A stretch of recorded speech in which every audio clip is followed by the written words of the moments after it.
Hello বন্ধুরা, কেমন আছো? আশা করি ভালো আছো। আবার নিয়ে চলে এলাম নতুন ভিডিও। ভালো লাগলে লাইক কমেন্ট করবেন আর সব বন্ধুদের কাছে ভিডিওটা শেয়ার করে দেবেন। আর পুরোপুরি ভিডিওটা দেখবেন, টেনে টেনে দেখবেন না।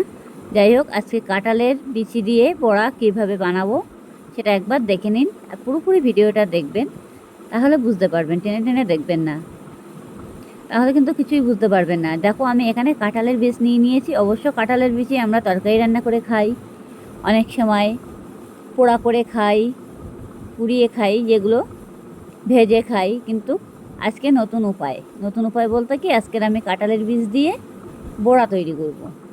এটা কিভাবে করব পুরোপুরি ভিডিওটা দেখবেন, তাহলে বুঝতে পারবেন। যাই হোক, আমি এখন কাঁঠালের বীজগুলো ভালো করে ছাড়িয়ে নিচ্ছি।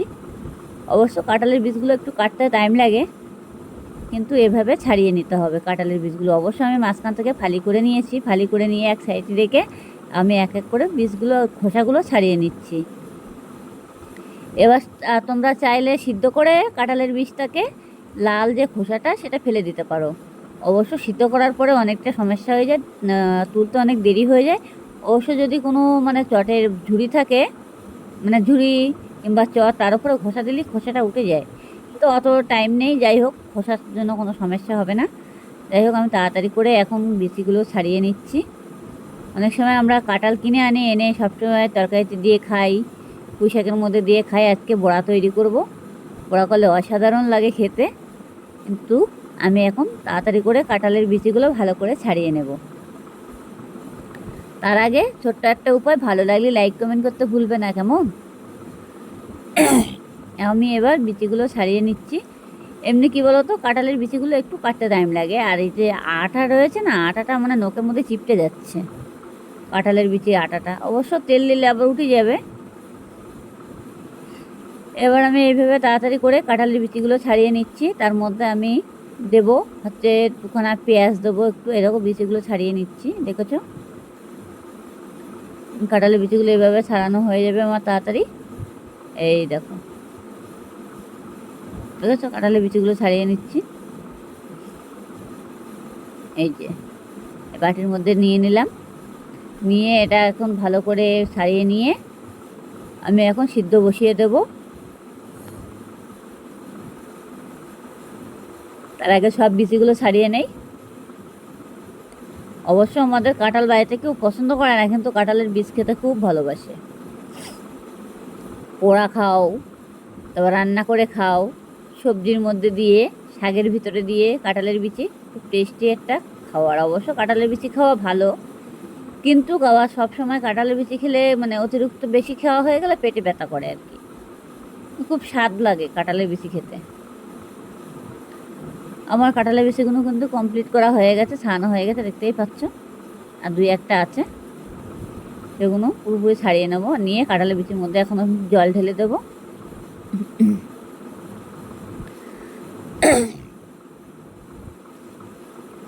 কাঁঠালের বিচিগুলো অলরেডি আমার ছাড়ানো হয়ে গেছে।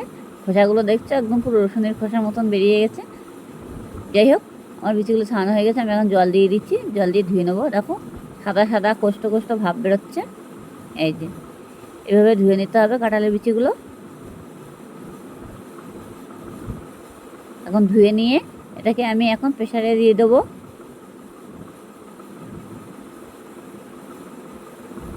প্রেসারের মধ্যে দিয়ে দিচ্ছি।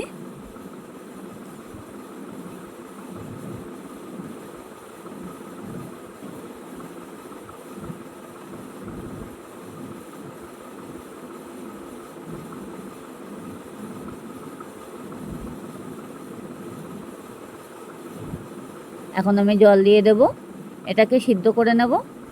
একটু জলটা একটু বেশি দিতে হবে, আবার অতিরিক্ত বেশি দেবেন না, তাহলে কিন্তু প্রেসারের ছিটিটা ওঠার সময় জলটা চারিদিকে ছিটকাবে। যাই হোক, আমি ছিটিটা আটকে দিলাম।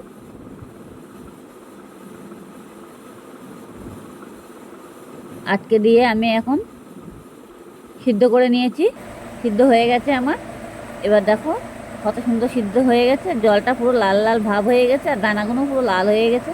যেহেতু প্রেসারে দিয়েছি, তো সেই কারণে এখন আমি এটাকে ভালো করে চটকে নেব। আপনারা চাইলে মিক্সারেও দিতে পারো, আবার অবশ্য মিক্সারে দিয়ে পুরো একদম মিহি করলে হবে না, একটু দানা ভাবটা রাখতে হবে, যাতে একটু খাওয়ার সময় একটু দাঁতে বাঁধে, সেরকম একটু দানা দানা ভাব রাখতে হবে। হাত দিয়ে চটকে নিতে পারো, চাইলে মিক্সারে দিতে পারো, কোনো অসুবিধা নেই। যেভাবে পারবে সেইভাবে করবে, কিন্তু এটা সিদ্ধ করে নিতে হবে। সিদ্ধ করে নিয়ে আমি জলটা ফেলে দিয়েছি, দানাগুলো তুলে নিয়েছি, নিয়ে একটা পাত্রের মধ্যে এখন আমি ভালো করে মাখানো শুরু করে দিয়েছি। এটাকে একটু ভালো করে মাখতে হবে অলরেডি।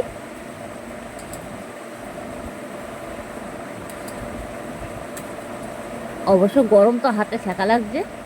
আপনারা চাইলেও যদি কোনো নড়া টড়া থাকে থেতো করে নিতে পারো, আর যদি মনে করবে না মিক্সার দেবে, মিক্সার দিতে পারো। এবার কিছুটা মাখা হয়ে গেছে, এখন আমি এবার সুজি দিয়ে দেবো। এই সুজিটা দিয়ে দিচ্ছি। সুজিটা দিলে পরে কী হবে, বড়াটা একটু নরম ভাবটা হবে, খেতেও ভালো লাগবে। সেই কারণে আমি সুজিটা দিয়ে দিচ্ছি। অতি অবশ্যই সুজিটা দিতে হবে। এবার আমি একটু বেসন দিয়ে দিলাম, দেখেছ। এবার পেঁয়াজ দিয়ে দিচ্ছি আর লঙ্কা।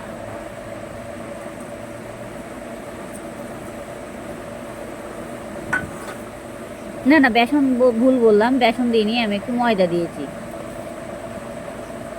ময়দা দিয়ে দিয়েছি। এবার আমি এখন দিয়ে দিচ্ছি হলুদ গুঁড়ো, লবণ। লবণটা একটু মানে হাতে রেখে দেবেন যাতে পুড়ে না যায়, সেই বুঝে দেবেন। আর একটু ভাজা মশলা দিয়ে দিলাম, দেখেছো। এটাকে ভালো করে মেখে নিতে হবে অলরেডি।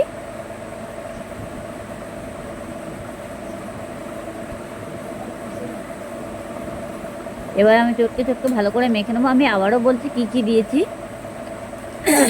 ভিডিও তো দেখতেও পাচ্ছ যে আমি কি কি দিয়েছি। সিদ্ধ করে নিয়ে ভালো করে এটা মেখে নিলাম।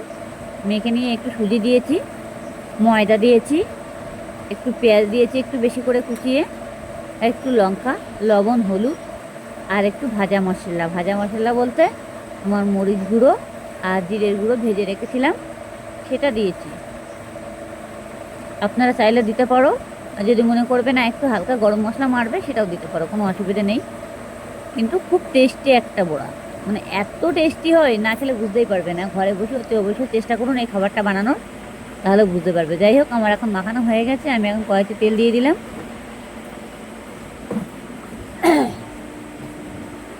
কড়াইতে তেলটা ভালো করে গরম করে নিতে হবে অলরেডি।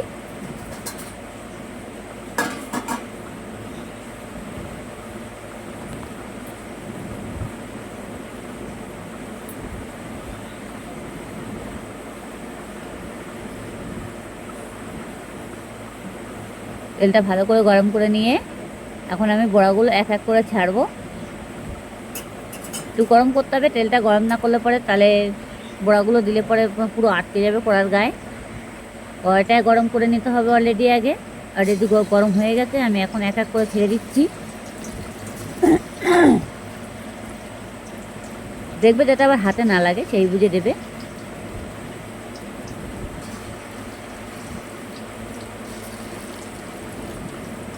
এভাবে এভাবে করে ছাড়তে হবে। আর তেলটা গরম হয়ে গেছে, আমি বড়াগুলো এক এক করে দিয়ে দেবো পুরো।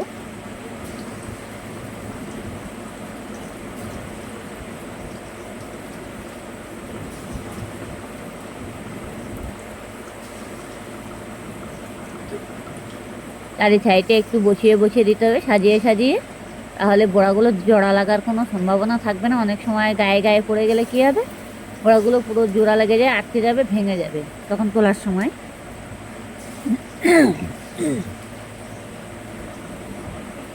ভেঙে না যায় সেরকমভাবে তুলতে হবে।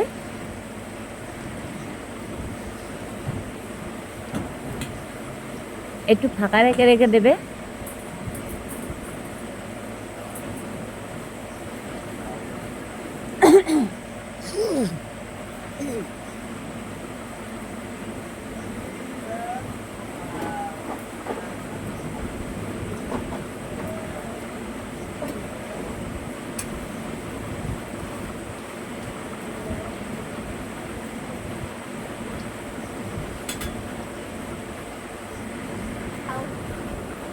আমার বড়াগুলো কিন্তু ভাজা হয়ে গেছে, আমি আবারও বড়াগুলো দিয়ে দিয়েছি।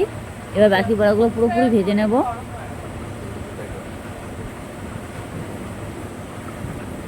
একটু লাল লাল করে ভেজে নিতে হবে, খেতেও কিন্তু খুব দারুণ স্বাদ।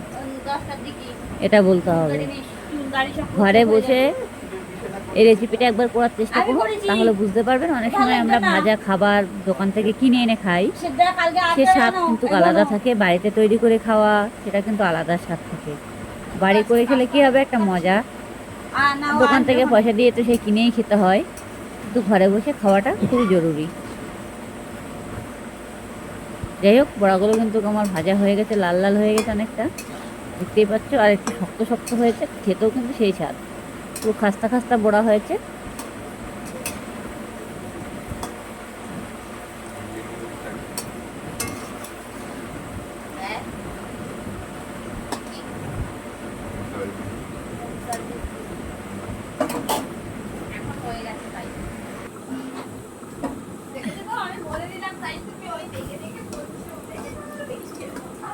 বড়াগুলো আমার ভাজা হয়ে গেছে। আমি এখন এক এক করে বড়াগুলো তুলে নেবো সাইড দিয়ে দিয়ে, এভাবে।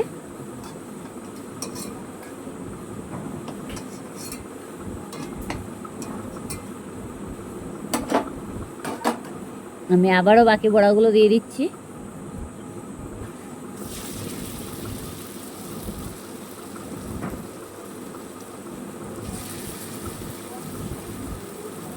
ঠিক আছে, এইভাবে এইভাবে করে দিতে হবে। হাতের তলায় নিয়ে একটু চ্যাপটা চ্যাপটা করে একটু দিয়ে দিলে একদম পুরো চপের মতো তৈরি হয়ে যাচ্ছে।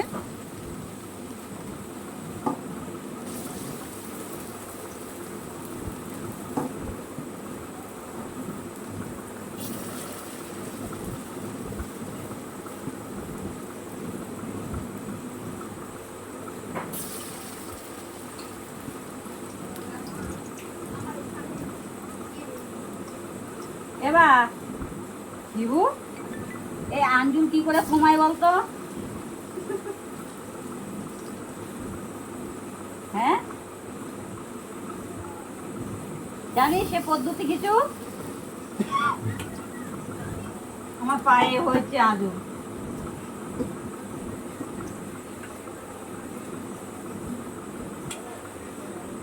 এবার পুরোগুলো সাজিয়ে দিলাম, সাজিয়ে সাজিয়ে বড়াগুলো বসিয়ে দিয়েছি।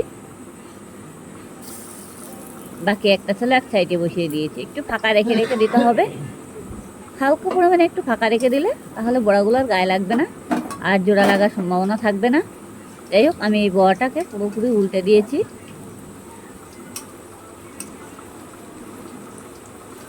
পুরো বড়াগুলো উল্টানো হয়ে গেল আমার, দেখতেই পাচ্ছ। আপনারা চাইলে অতি অবশ্যই ঘরে বসে খাবার তৈরি করে খেতে পারবে। আর পুরোপুরি ভিডিওটা দেখে নাও, তাহলে বুঝতে পারবে। টেনে টেনে দেখবে না, তাহলে কিছুই বুঝতে পারবে না। ভালো লাগলে লাইক কমেন্ট করতে ভুলবে না, কেমন?